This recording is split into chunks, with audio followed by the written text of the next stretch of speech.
A very good morning to the class. Today we'll be talking about traumatic dental injuries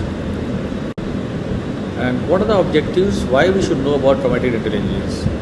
So as to know about the pain management, prevention of possible damage to the developing tooth germ, prevention of early loss of tooth, and management of aesthetics, speech and mastication. Now the contents for today's lecture will be introduction, etiology and mechanism of dental injuries. Now to start with the definitions, trauma is a physical injury or wound to the body, and dental trauma is injury to the mouth including teeth, lips, gums, tongue and jawbones. And what is traumatology? Traumatology is the branch of medicine that deals with the serious injuries and wounds and their long-term consequences. Now we should know about the incidence and prevalence of traumatic injuries.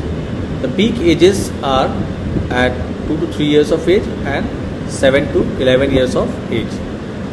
Now if we go for gender distribution, prior to 1960s, boys to girls ratio in the traumatic injuries was 3:1, but the ratio has reduced to 1:1.5.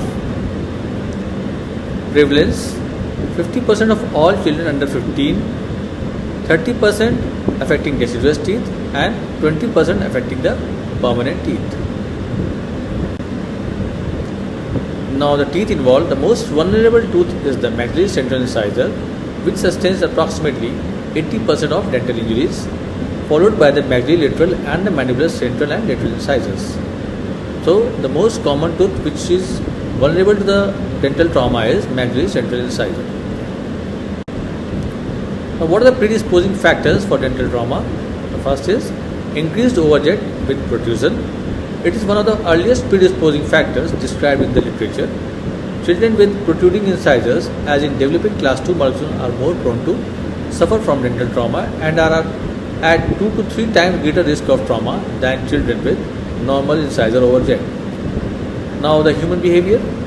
Risk-taking children tend to have more dental trauma than non-risk-taking children. Now what are the most common etiology of dental trauma? Following factors can be attributed. That is, 49% of dental trauma is because of falls, 18% of dental trauma occurs due to sports-related injuries, 13% of trauma occurs due to bicycle and scooter accidents, and 7% of the dental trauma may occur because of assaults, and 1.5% of other road traffic accidents. So these are the most common factors which attribute to the dental trauma. Now what is the mechanism of dental injuries?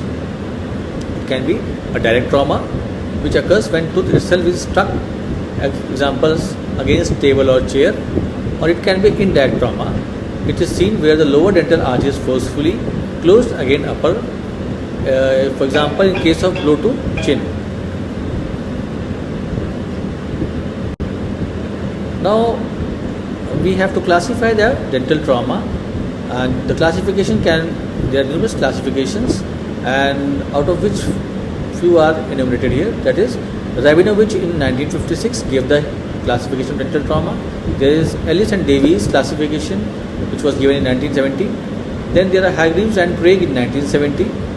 Then WHO gave its classification in 1978. Anderson in 1981. Garcia and Godoy in 1981, and Hilsey and Morale in 1982.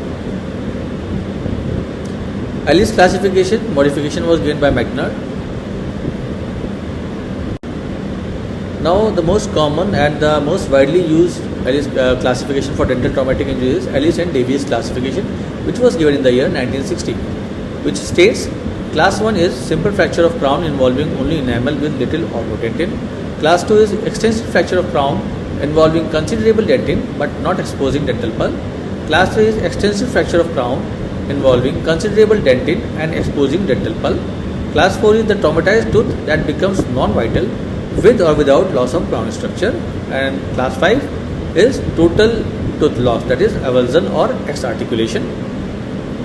Class 6 is fracture of root with or without loss of crown structure. Class 7 is displacement of tooth with neither crown nor root fracture. Class 8 is fracture of crown in mass and its displacement. And class 9 is traumatic injuries of primary tooth. According to Cohen, it can be a cracked tooth also, and according to Matthewson, it is a cyclic dislocation. Now coming to class 1, which is enamel fracture, and a fracture confined to the enamel with loss of tooth structure. So this picture depicts the class 1 fracture. Coming to class 2 fracture, a fracture confined to enamel and dentin with loss of tooth structure but not involving the pulp. Class 3 is enamel, dentin and pulp fracture. It means a fracture involving enamel, dentin with loss of tooth structure and exposure to the dental pulp also. Class 4, traumatized tooth that has become non-vital with or without loss of tooth structure is class 4 dental trauma. Class 5, tooth completely lost due to trauma, that is avulsion. It is also called as X-articulation. Now class 6 is root fracture, where the fracture of root with or without loss of crown structure occurs. Class 7 is tooth displacement of tooth without fracture of crown or root. Class 8 is complete fracture of the crown. Class 9 is any injury to the primary tooth. So these are the few pictures along which we can understand what kind of trauma is in which class. Now what is modified Ellis classification? It was given by McDonald, Avery and Lynch in the year 1983. It says class 1 is simple fracture of crown involving little or no dentin. Class 2 is extensive fracture of crown involving considerable dentin but not the dental pulp. And class 3 is extensive fracture of the crown involving considerable dentin and exposing the pulp also. Class 4 is loss of the entire crown.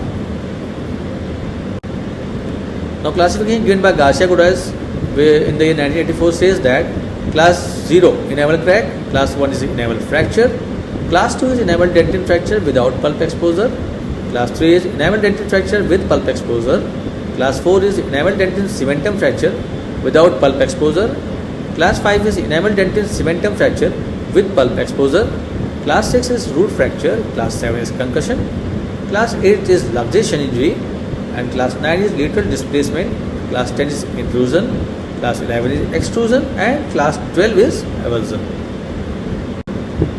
Now injuries to the parental tissues. Concussion, an injury to the tooth supporting structures without abnormal loosening or displacement of the tooth but with marked reaction to percussion. Here there is loosening or displacement of the tooth but with marked reaction to percussion. What is subluxation? An injury to the tooth supporting structures with abnormal loosening but without any displacement of the tooth. What is lateral luxation? Displacement of the tooth in a direction other than axially. This is accompanied by communication or fracture of the alveolar socket. What is intrusion? It is a displacement of tooth into the alveolar bone, as the picture shows here. Coming to the extrusion, it is a partial displacement of the tooth out of its socket. Now what is WHO classification? It says it has a numerous numbers, and which starts from 873.60, which is enamel fracture, 873.61 is enamel and dentin fracture without pulp exposure, 873.62 is enamel and dentin fracture with pulp exposure, 873.63 is root fracture, 873.64 is crown root fracture, 873.66 is concussion or luxation, 873.67 is intrusion and extrusion injuries, and 873.68 is avulsion, whereas 873.69 is soft tissue injuries. Now coming to the uncomplicated crown fracture, a fracture confined to enamel and dentin with loss of structure but not involving the pulp. So a fracture is called as uncomplicated when it does not involve the pulp. What is complicated crown fracture? A fracture which involves enamel dentin with loss of tooth structure and exposure of the pulp also. So 0.9 to 13% of all dental injuries are of complicated crown fractures. Thank you. The rest will be covering in the next lecture. Thank you.